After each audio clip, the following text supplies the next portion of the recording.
Bismillahirrahmanirrahim. Assalamualaikum warahmatullahi wabarakatuh.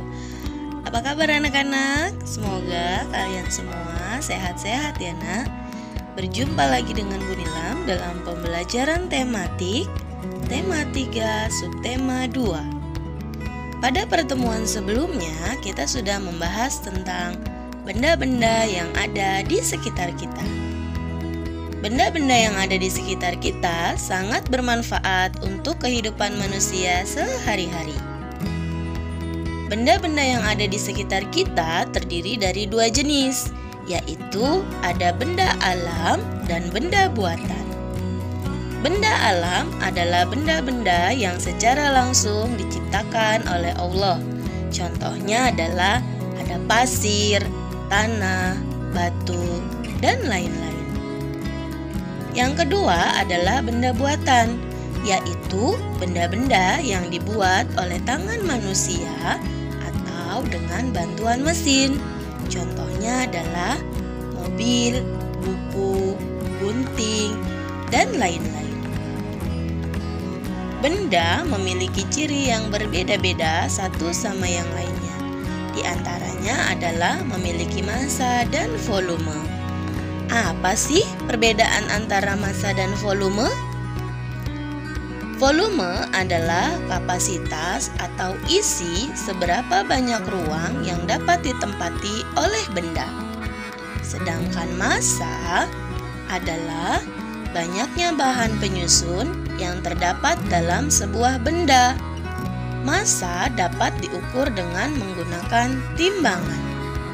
Dalam kehidupan sehari-hari, massa sering disebut dengan berat, tetapi massa dan berat memiliki perbedaan karena massa dimanapun tempatnya akan sama, sedangkan berat dapat berubah-ubah tergantung pada gaya gravitasi di tempat tersebut.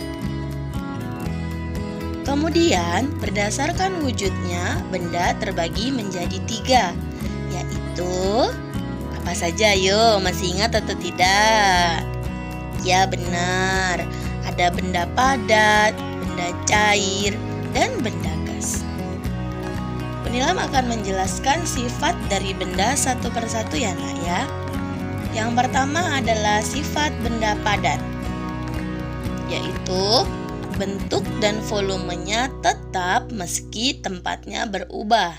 Contohnya dapat dibuktikan ketika kita memasukkan pensil ke dalam gelas. Volume pensil tidak akan berubah dan bentuk pensil tetap sama, tidak berubah mengikuti bentuk gelas.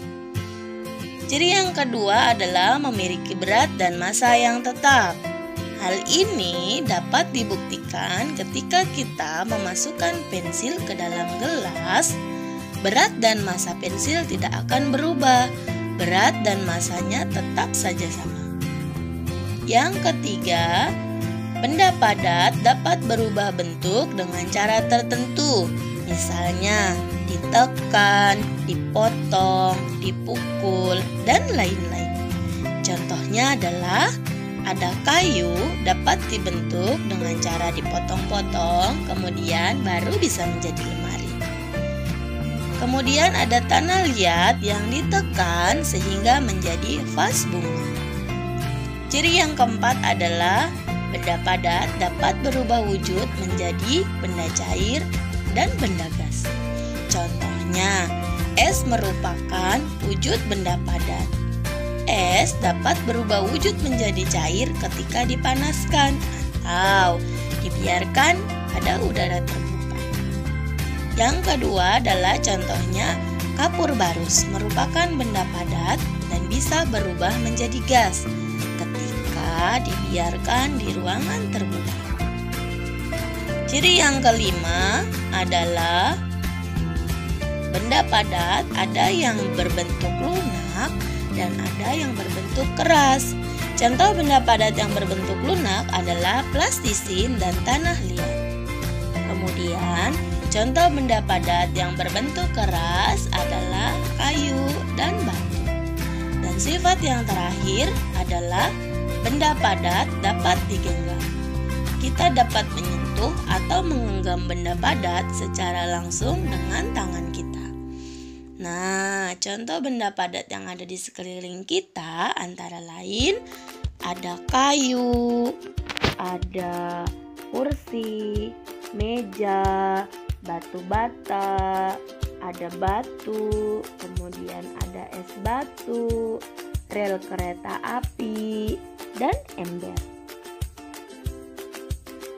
Kemudian sifat wujud benda yang kedua, yaitu sifat benda cair. Yang pertama, bentuknya berubah mengikuti wadahnya. Hal ini dapat dilihat ketika kita memasukkan air ke dalam wadah, seperti mangkok, botol, dan gelas. Maka air tersebut akan berubah sesuai dengan wadahnya. Ketika dituang ke dalam mangkok, bentuknya seperti mangkok. Ketika dituang ke dalam botol, maka bentuknya akan seperti botol. Begitupun ketika dituang ke dalam gelas, bentuknya pun akan seperti gelas. Ciri yang kedua adalah memiliki volume yang tetap. Ketika zat cair dipindahkan ke tempat dan wadah yang berbeda, yang berubah hanya bentuknya saja, sedangkan volumenya akan tetap sama. Yang ketiga adalah memiliki massa dan berat yang tetap. Meskipun dipindahkan ke tempat dan wadah manapun, massa dan beratnya akan tetap. Jadi, yang berubah hanya bentuknya saja. Kemudian, zat cair mengalir dari tempat yang tinggi menuju ke tempat yang rendah. Hal ini dapat dibuktikan pada air sungai mengalir dari hulu atau pegunungan yang tinggi menuju hilir atau lautan yang rendah, yang letaknya lebih rendah. Atau contoh lainnya adalah, pernahkah kalian melihat air terjun? Wow, keren! Air terjun akan mengalir dari atas menuju ke bawah. Ciri yang selanjutnya adalah permukaan zat cair yang tenang akan selalu datar. Permukaan air yang dimasukkan pada botol adalah datar karena sifat air yang tenang adalah datar. Ciri yang selanjutnya adalah zat cair dapat melarutkan benda. Contohnya, gula akan larut ketika dimasukkan ke dalam air. Ciri yang selanjutnya adalah zat cair dapat meresap melalui celah kecil dan sifat air meresap melalui celah kecil tersebut disebut dengan kapilaritas. Sifat zat cair ini dimanfaatkan pada lampu minyak atau kompor minyak. Kemudian zat cair dapat menekan ke segala arah.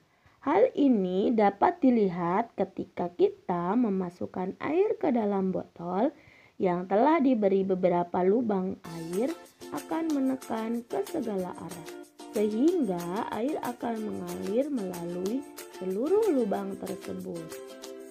Ciri yang selanjutnya, zat cair tidak dapat digenggam seperti benda padat.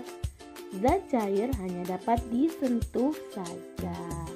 Dan yang terakhir adalah zat cair dapat berubah wujud menjadi benda padat atau benda gas. Ketika dimasukkan ke dalam freezer, air akan berubah menjadi padat, yaitu berbentuk es. Dan minyak wangi yang bentuknya cair ketika disemprotkan akan berubah menjadi gas. Nah, contoh benda cair yang ada di sekitar kita adalah ada air, susu, kecap, minyak, kemudian ada sabun, ada cat, dan juga madu. Kemudian, wujud benda yang ketiga adalah benda gas. Benda gas ada di mana-mana. Salah satunya adalah udara yang kita hirup. Sifat dari benda gas antara lain, yang pertama, bentuk dan volume benda gas akan berubah-ubah sesuai dengan tempatnya. Ketika anak meniupkan udara pada balon yang bentuknya berbeda, maka bentuk dan volume udara berubah-ubah sesuai dengan bentuk balon tersebut. Yang kedua adalah dapat dilihat ketika meniupkan udara balon. Udara akan menempati seluruh ruangan di dalam balon. Kemudian ciri yang ketiga adalah zat gas dapat menekan ke segala arah dan mengisi seluruh ruangan. Contohnya dapat dilihat ketika meniup balon, udara akan mengisi seluruh ruangan pada balon dan menekan ke segala arah. Jika balon tersebut terus-menerus ditiup, maka balon akan membesar dan meletus.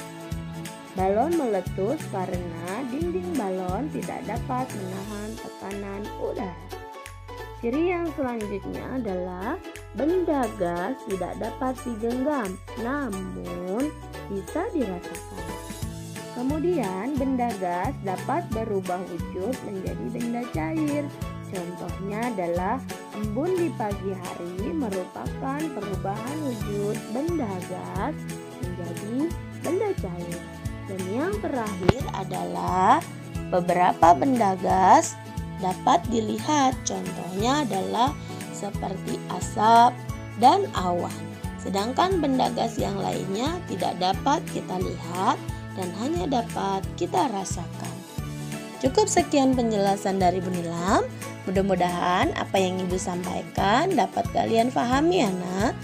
Jangan lupa untuk mencatat informasi penting yang telah Bu Nilam sampaikan. Kemudian dilanjutkan dengan mengisi absen dan kegiatan ibadahnya ya nak ya. Tetap jaga selalu kesehatan. Wassalamualaikum warahmatullahi wabarakatuh.